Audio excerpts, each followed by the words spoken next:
వక్రతుండ మహాకాయ సూర్యకోటి సమప్రభ నిర్విఘ్నం కురు మే దేవ సర్వకార్యేషు సర్వదా గురు బ్రహ్మా గురుర్విష్ణు గురుర్దేవో మహేశ్వరః గురు సాక్షాత్ పరబ్రహ్మ తస్మై శ్రీ గురవే నమః.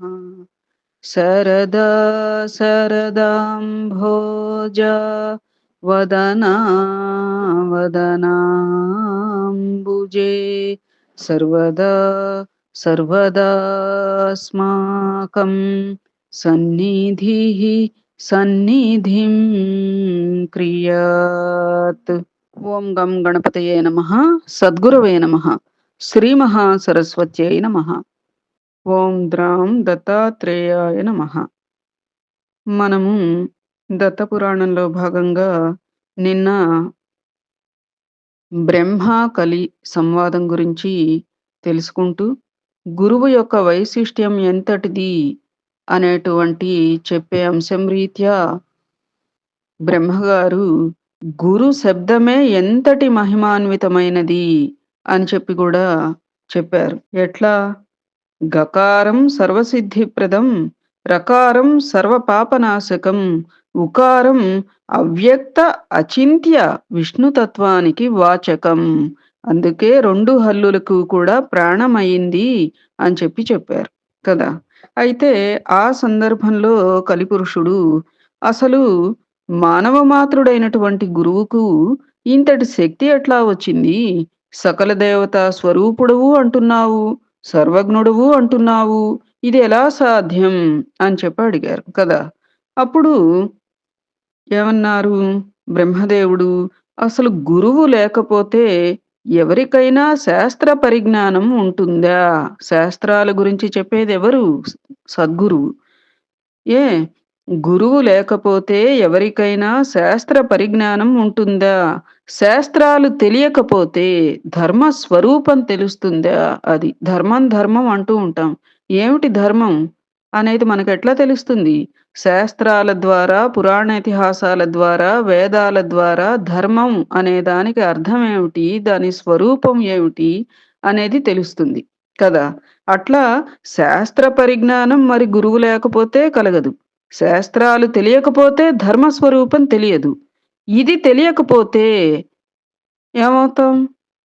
కలిబారిన పడతాం కదా. ఇది తెలియనివాడు నీ బారి నుంచి తప్పించుకోగలడా? కీలకం అంతా ఇక్కడే ఉంది అని చెప్పి గురు మహిమను తెలియచెప్పేటువంటి పురాణగాథ ఉంది, చెప్తాను ఆలకించు, నీ సందేహాలన్నీ తీరిపోతాయి కలిపురుష అని చెప్పి అన్నారు బ్రహ్మదేవుడు.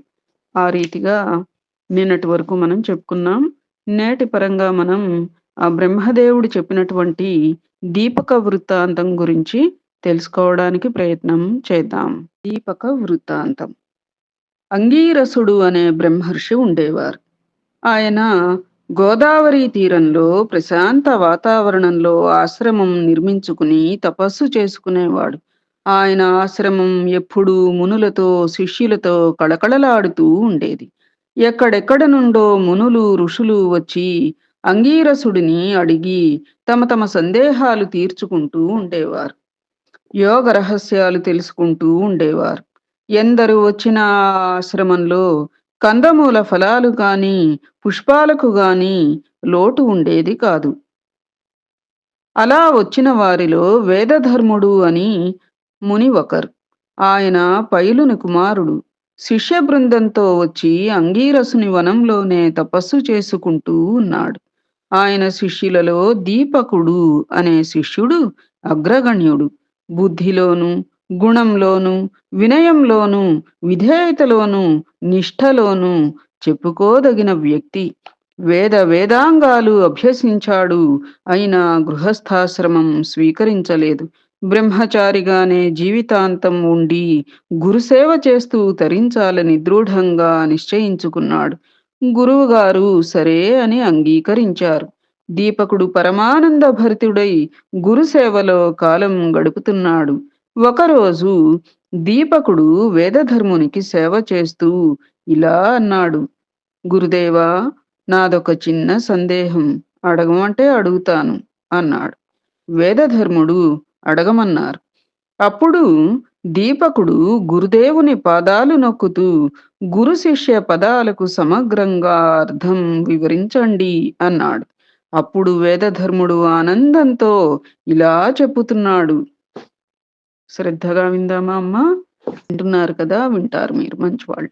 నాయనా, లోకంలో హితం చెప్పిన వాడల్లా గురువే.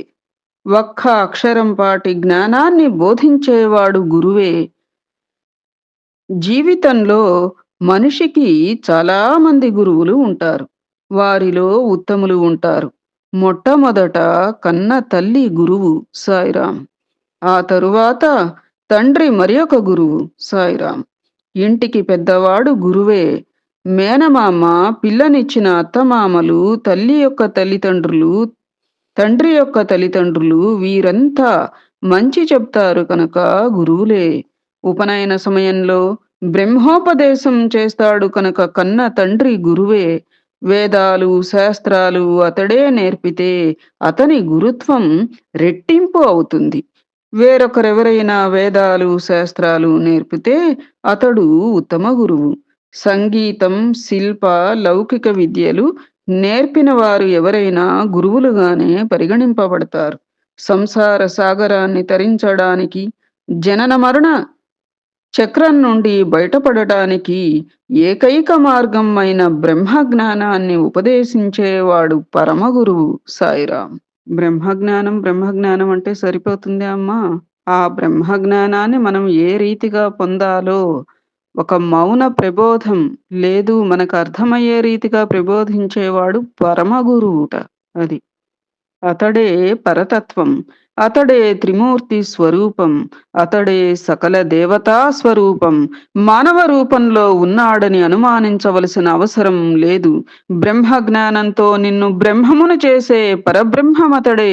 వీరు కాక రకరకాల దేవతా ఉపాసకులు, మంత్రాలు, వ్రతాలు ఉపదేశించే గురువులు చాలా మంది ఉంటారు. దీక్షలు ఇచ్చే గురువులు ఉంటారు. ఆచార్యులు ఉంటారు. గురి కుదుర్చుకుని శ్రద్ధతో గురుసేవ చేయాలి. ఎవరి బోధకి మన మనస్సు సాంత్వనగా ఉంటోంది, ప్రశాంత చిత్తం అవుతోంది అనేది మనం చూసుకుని అలాంటి గురువులని మనం అనుసరించాలి. ఇహపరాలలో శ్రేయస్సుని కలిగించేవాడు గురువు. సద్గురువును ఆశ్రయిస్తే సమకూడనిది అంటూ ఏమీ లేదు. ఈ దేహం ఒక నౌకతో సమానం. సంసార సముద్రంలో నౌక పయనిస్తుంది. దీనిని సరియైన దారిలో పెట్టి గట్టుకు చేర్పించేవాడే సద్గురువు. కనుక సద్గురువును ఆశ్రయించడం ప్రథమ కర్తవ్యం. బ్రహ్మజ్ఞానం వాదోపవాదాలతో లభించదు. యోగ సాధన కావాలి, తపోనిష్ట కావాలి, అంతరేంద్రియ ఐహిరేంద్రియ నిగ్రహం ఉండాలి, వేదాంగ పరిజ్ఞానం ఉండాలి. వీటన్నింటికీ మార్గదర్శకుడు సద్గురువు మాత్రమే. సాయిరాం. మానవ రూపంలో అవతరించిన నారాయణుడు కూడా సద్గురువును ఆశ్రయించాడు. శ్రీరాముడు వశిష్ఠ విశ్వామిత్రులను గురువులుగా సేవించాడు. శ్రీకృష్ణుడు సుదాముడు మొదలగు మిత్రులతో కలిసి సాందీప మహర్షి వద్ద గురుసేవలు చేసి వేద విద్యలు అభ్యసించాడు. గురుకుల వాసం చేశాడు. సహోధ్యాయులతో కలిసి తాను అడవికి వెళ్ళి గురువుకు కావలసిన సమిధలు, పండ్లు మొదలగునవి సేకరించి తెచ్చాడు. ఆ సమయంలో కష్టాలు అనుభవించాడు. గురువుల అనుగ్రహాన్ని పొందారు. శ్రీకృష్ణుడిని జగద్గురువుగా, పరబ్రహ్మముగా గుర్తించిన తరువాత సహాధ్యాయులు, గురువులు తమ తమ భాగ్యానికి ఆనందించినారు. లీలా నాటక సూత్రధారి అని పొగిడినారు. గురు శుశ్రూషకు సంతోషించినట్లుగా నేను ఇంక ఏ ధర్మాచరణకు సంతోషించను అని అలనాడు భగవానుడే ప్రకటించినాడు. సాయిరాం. కనుక నాయనా దీపక, గురు మహిమ వర్ణనాతీతం. గురు ప్రసాదం సకలార్థ సాధకం. ఇంకా శిష్యుని గురించి చెప్తాను వినుము. మంచి మాటలతో గురువు చేత శాసించబడేవాడు శిష్యుడు. భోగమోక్ష విషయంగా మంచి రెండు రకాలు. గురువులో లేసె మాత్రమైన ఏమైనా లోపాలు ఉంటే, దోషాలు బలహీనతలు ఉంటే, వాటికి 10 మందికి టముకు వేసి ప్రచారం చేయకుండా కప్పి ఉంచేవాడు ఛాత్రుడు. అది. నీడలాగా గురువు వెంట ఉండి విద్యనభ్యసిస్తూ, సేవిస్తూ జీవించేవాడు అంతేవాసి. ఇలాగ శిష్యులలో భేదాలు ఉన్నాయి. శిష్యునికి ఏది హితమని భావిస్తారో దానినే గురువు బోధిస్తాడు. మారు మాట్లాడకుండా శిష్యుడు శిరస వహించాలి. ఇహలోకంలో సుఖాన్ని, పరలోకంలో ముక్తిని ప్రసాదించేదే హితమంటే. ఒకప్పుడు గురువు చెప్పినది ఇహలోకంలో కష్టం కావచ్చు, అయినా శిష్యుడు కాదు అనకూడదు. వేదశాస్త్ర పురాణాలు ఏది ఎవరికి హితమో నిర్ణయించాయి. ఆ పరిజ్ఞానంతోనే గురువు శాసిస్తాడు. ఆచరణకి అనుగుణమైన సాధు సంపత్తిని నేర్పిస్తాడు. నిత్యానిత్య వస్తు వివేకం కలిగిస్తాడు. భోగాలు క్షణికమని గ్రహించి వైరాగ్యంతో గురుపాదాలను ఆశ్రయించడమే శిష్యుని కర్తవ్యం. తత్వజ్ఞానం ఉపదేశం పొందడానికి అర్హుడు వాడే. అనంతకాలంలో తాను గురు పదవిని అధిష్ఠిస్తాడు. ఉత్తమ శిష్యులను రూపొందించి గురు రుణ విముక్తుడవుతాడు. అది. ముందర తను అక్కడ సద్గురువు దగ్గర సేవ చేసి ఉత్తమ శిష్యుని లక్షణాలు అన్నిటి రీత్యా పరిణతి సాధించి ఆ యొక్క గురు సేవలో పరిపక్వత చెంది తర్వాత ఏమవుతారు? తను ఇంకో 10 మందికి గురువు అవుతారు. ఆ రీతిగా జగత్తును ఉద్ధరిస్తూ తన గురువు యొక్క రుణాన్ని తీర్చుకుంటారు అని చెప్పి. ఇలా ఇప్పుడు మనం తెలుసుకున్నటువంటి విషయాలు మన గ్రూప్‌లో పారాయణలు అవి 10 మందికి మనం పంపించటల్లా, ఆ రీతిగా మనం సద్గురువుకి ఆ యొక్క సద్గురు ప్రాశస్త్యం, సద్గురువును ఎలా సేవించాలి అనేటువంటి అంశాల రీత్యా మనం 10 మందికి కూడా తెలియచేస్తూ, మనం గురు రుణ విముక్తులం అవుతాము అన్నట్లుగా. ఏమ్మా అర్థమైందా? ఇలా గురు శిష్య పరంపర నిరంతరంగా అనంతంగా కొనసాగుతూ ఉంటుంది అని వేదధర్ముడు ముగించాడు. దీపకుడు సందేహాలు తీర్చుకుని ప్రశాంత చిత్తంతో గురువుకు సాష్టాంగ నమస్కారం చేశాడు. సౌనకాది మునులారా, బ్రహ్మదేవుడు కలికి చెప్పిన గురు శిష్యుల సంభాషణ ఇది. గురు శిష్యుల లక్షణాలు, గుణగణాలు తెలిసాయి కదా. గురువు అంటే త్రిమూర్తి స్వరూపుడు అని, గురుభక్తి గురుసేవయే భుక్తి ముక్తిదాయకమని పురాణములు బోధిస్తున్నాయి. అటువంటి గురు దత్తాత్రేయుడి చరిత్రను వినాలని అనుకోవడం మీ పూర్వ పుణ్య విశేషం. చెప్తాను వినండి అని సూత మహర్షి అన్నారు. అప్పుడు మునులంతా ఇలా అన్నారు: మహర్షి, గురు శిష్యుల లక్షణాలు అద్భుతంగా చెప్పావు, ధన్యవాదాలు. గురు చరిత్ర వినాలనే కుతూహలం మమ్మల్ని తొందర పెడుతుంది. కానీ దీపక వేద ధర్ముల సంభాషణ మధ్యలోనే ఆగిపోయిందే. దీపకుడు తన దీక్షను నెరవేర్చుకున్నాడా లేదా? జీవితాంతం బ్రహ్మచారిగానే ఉండి గురుసేవలో తరించాడా? కష్టాలు ఎదురైనాయా? చివరికి అతనికి దక్కిన గురుఫలం ఎలాంటిది? గురువు ఎలా అనుగ్రహించాడు? ఇవన్నీ మాకున్న సందేహాలు అని అడిగారు.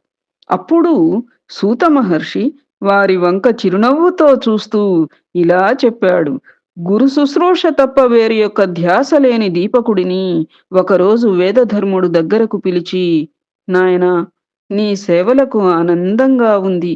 నాకున్న శిష్యులందరిలో అగ్రగణ్యుడవు నీవే. నాకొక అవసరం ఉంది. ముందు విను, తర్వాత సమాధానం చెబుదువు, కానీ తొందర లేదు అని. నాయనా దీపక, నేను అనుభవించవలసిన కొన్ని కర్మలు ఇంకా మిగిలిపోయాయి. అవి పూర్వజన్మ సంచితములు. తపస్సులతో కొంతవరకు నశింపచేసుకున్నాను. ఇంకా కొన్ని మిగిలి ఉన్నాయి. అవి తప్పనిసరిగా అనుభవించి నశింపచేసుకోవడమే ఉత్తమ మార్గం. అందుకని కాశీకి వెళదామని అనుకుంటున్నా. ఆ పుణ్యక్షేత్రంలో అయితే మహా మహా పాతకములను కూడా స్వల్ప ప్రాయశ్చిత్తములతో నశింపచేసుకోవచ్చు. పుణ్యఫలాల మాదిరిగానే పాప ఫలాలు ఎక్కడికి పోవు. కర్మ అనుభవించి తీరవలసిందే. దేవతలకైనా ఇది తప్పదు. కనుక నేను ఈ నిర్ణయం తీసుకున్నాను. కాశీలో నేను పాప ఫలాలు అనుభవిస్తున్న వేళ విసుక్కోకుండా, కసురుకోకుండా సేవలు చేసే శిష్యుడు కావాలి. నా మనస్సుకి నీవు కనిపించావు. నేను నిర్ణయిస్తే నీవు కాదనవని తెలుసు. కానీ ఇది 1, 2 రోజులు కాదు. దృఢ దీక్ష కావాలి. అంకిత భావం కావాలి. అన్య చింతలు దగ్గరికి రానియని నిగ్రహం ఉండాలి. అదీగాక నీవు ఇప్పుడు గృహస్థాశ్రమానికి యోగ్యమైన వయస్సులో ఉన్నావు. విద్యలన్నీ పూర్తి చేసుకున్నావు. నీ మనస్సు ఏమంటుందో తొందర లేదు. ఆలోచించుకుని చెప్పు అన్నాడు. అప్పుడు దీపకుడు, గురుదేవా, మీరు ఇంతగా చెప్పాలా? నేను మీ సేవకే అంకితమైనాను. మీ సేవలో జీవించడమే నా ధ్యేయం, నా దీక్ష. మనస్సులో కూడా నన్ను ఎన్నడూ శంకించకండి. కాశీలో ఉండి మీ సేవ చేసుకునే భాగ్యం ప్రసాదించండి అన్నాడు. నాయనా దీపక, నువ్విలా అంటావని నాకు తెలుసు కనుకనే నేను నిన్నడిగాను. కానీ కాశీలో పాపఫలాన్ని అనుసరించి నేను కుష్ఠురోగ పీడితుడిని కాబోతున్నా. కుంటితనము, గ్రుడ్డితనము ఇవన్నీ వస్తాయి. ఇవన్నీ 21 సంవత్సరముల పాటు అనుభవించవలసినవి అని, ఇవన్నీ పూర్వజన్మ సంచితాలు. ఇన్ని సంవత్సరముల సేవ చేయాలి మరి అన్నాడు. అప్పుడు దీపకుడు, గురూత్తమా, తప్పకుండా చేస్తాను. కానీ నాదొక సందేహం. ఆ పాపాన్ని మీరే అనుభవించాలా? నాకు సంక్రమింపచేయండి. నేను అనుభవిస్తాను. మీరు నిరాటంకంగా తపస్సు చేసుకోవచ్చు అన్నాడు సాయిరాం. అప్పుడు వేదధర్ముడు, నాయనా, ఎవరి పాపాలు వారు అనుభవించవలసిందే.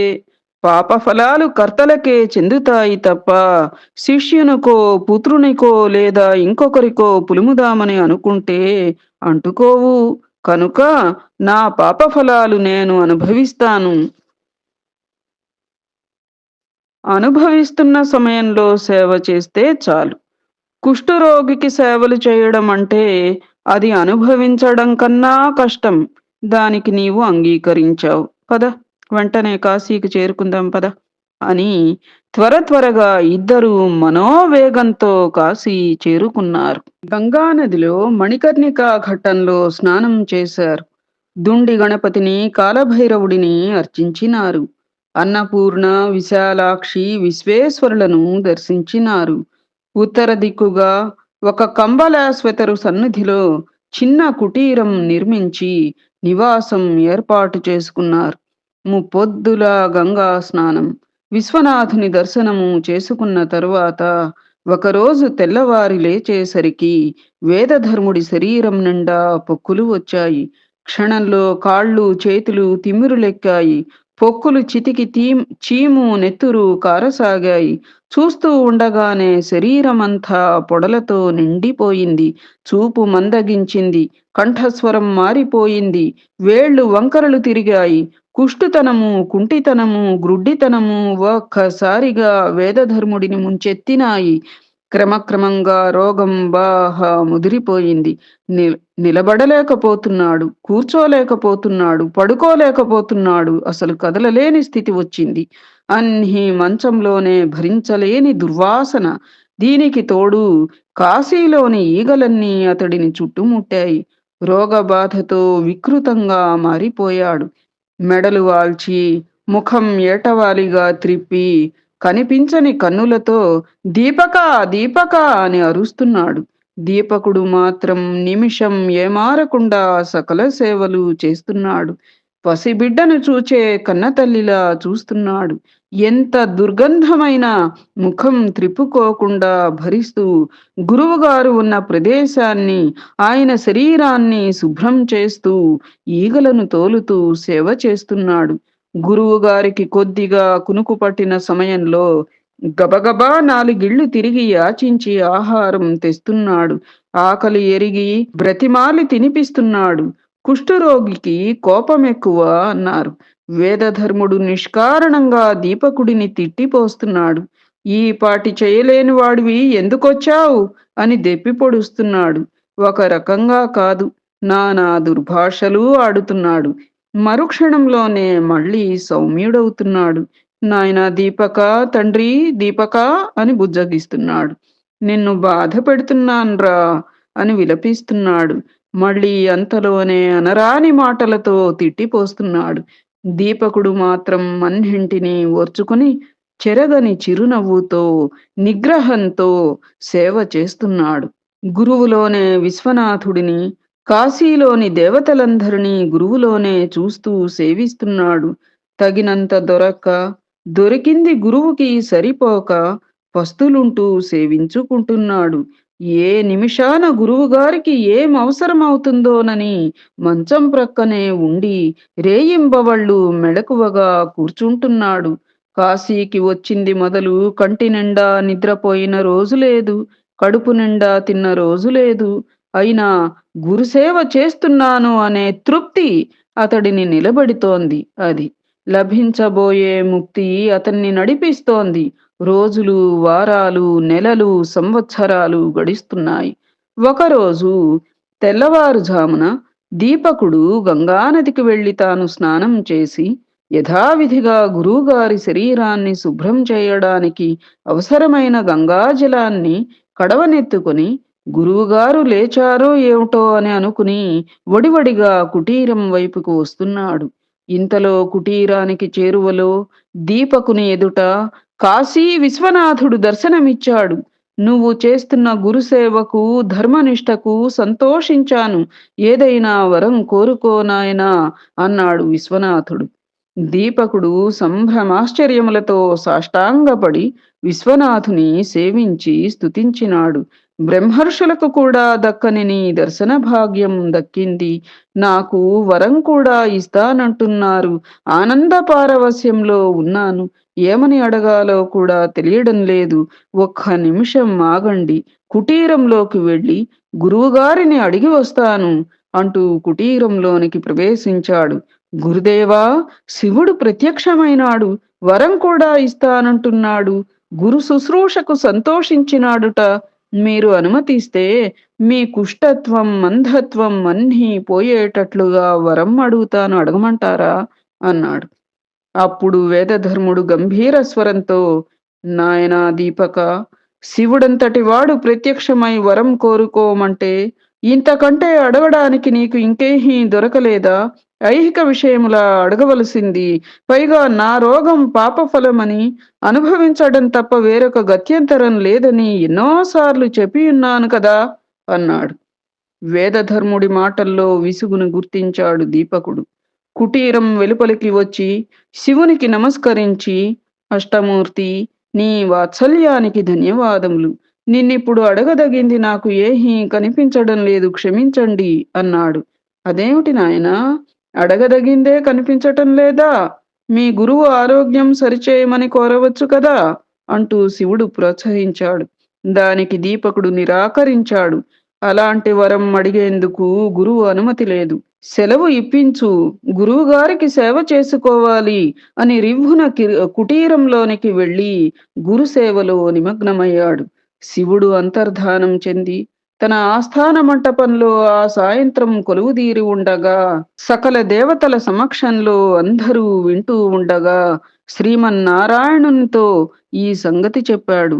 దీపకుడంటే దీపకుడే, భవధ్వాంత నాశకుడు, నువ్వు తప్పనిసరిగా వెళ్ళి చూడదగిన శిష్యుడు అని ప్రశంసించాడు. శ్రీమన్నారాయణుడు ఆనందం పట్టలేక మరునాడే దీపకుని ముందు ప్రత్యక్షమయ్యాడు. నాయనా దీపకా, నీ గురుసేవా పరాయణత్వం నన్ను ఆనందపరవశుడిని చేసింది. నీ ఇష్టం వచ్చిన వరం కోరుకో అన్నాడు. దీపకుడు భక్తి ప్రపత్తులతో సాష్టాంగ నమస్కారం చేశాడు.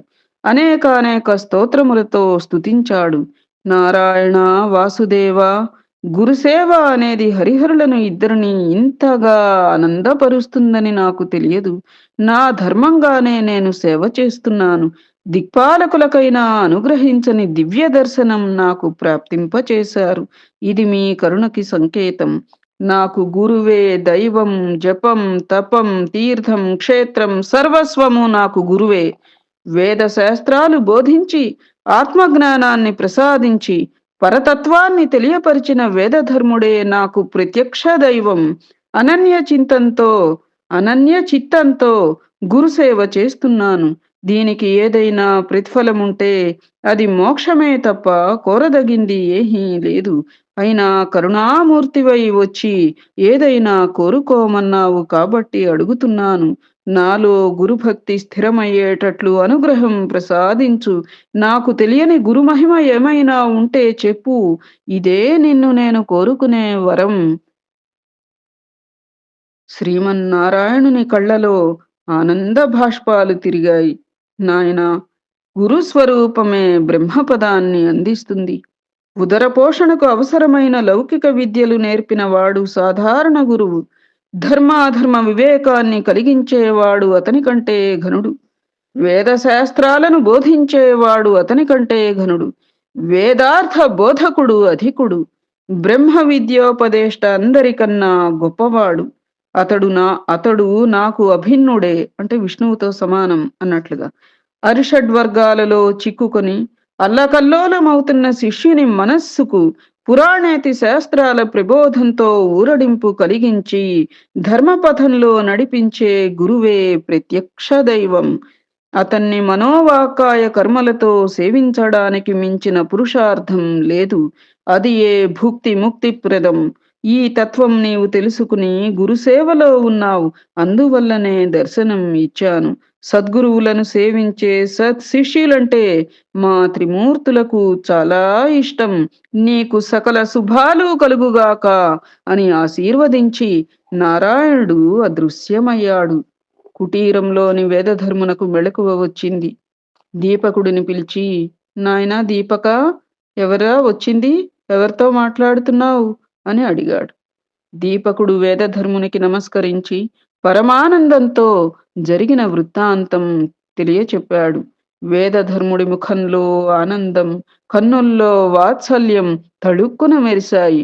దృఢ చిత్తంతో, స్థిర సంకల్పంతో దీపకుడు సేవలు చేస్తూ ఉండగా 21 సంవత్సరాలు గడిచిపోయాయి. వేదధర్ముని పాపాలు నశించాయి. కుష్ఠురోగము, అంధత్వము అన్నీ ఎవరో తీసివేసినట్లుగా తొలగిపోయాయి. శరీరం మీద ఆనవాలుగా ఒక్క మచ్చ కూడా లేదు. బూడిద నుండి వెలువడిన అగ్నికణంలా ప్రకాశిస్తున్నాడు. దీపకుడు ఆనందంతో ఉక్కిరిబిక్కిరి అయ్యాడు. గురుదేవా అంటూ వేదధర్ముడు పాదాల మీద పడి సాష్టాంగ నమస్కారం చేశాడు. నాయనా దీపక, నీ సేవలు ఫలించాయి. పూర్వజన్మ సంచితాలైన నా పాపకర్మలు వదిలిపోయిన ఈ పుణ్యమంతా నీదే. నీ గురుభక్తి చరిత్రలో చిరస్థాయిగా నిలిచిపోతుంది.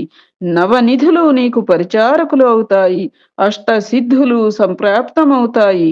ఇహ నుంచి గురు శుశ్రూష విషయంలో ముందు నిన్నే చెప్పుకుంటుంది లోకం. కాశీ విశ్వనాథుని దయవల్ల ప్రారబ్ధ కర్మే కాదు, మొత్తం భవసాగరాన్నే దాటాము. కాశీకి వచ్చిన ఏ ప్రాణికోటినైనా తరింపచేస్తాడు విశ్వనాథుడు. ఈ భూగోళంలో కాశీని మించిన క్షేత్రం లేదు. విశ్వనాథుడిని మించిన దైవం లేదు. ముక్తిని కోరుకునే వారందరికీ కాశీవాసం కొంగు బంగారం.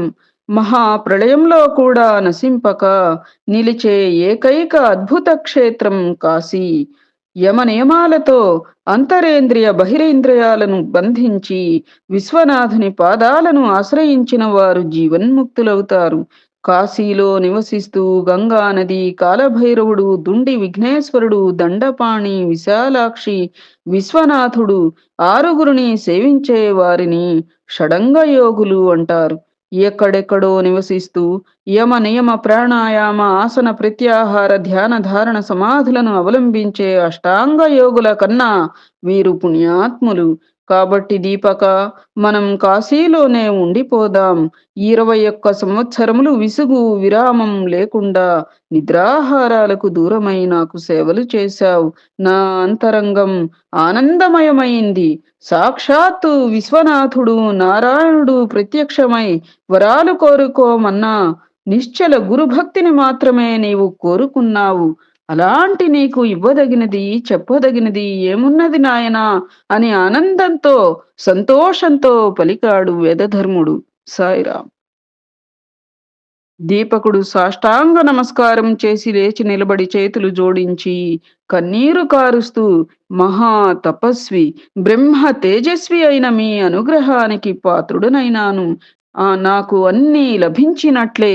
అణిమాది సిద్ధులు, చతుర్విధ పురుషార్థాలు మీ సేవతోనే దొరికాయి. నాకు మీ పాదసేవ కన్నా ఇవి అన్నీ ఎక్కువ అనిపించడం లేదు. మిమ్మల్ని సేవించడం తప్ప ఇహపరాలలో నేను కోరదగింది ఏమీ లేదు.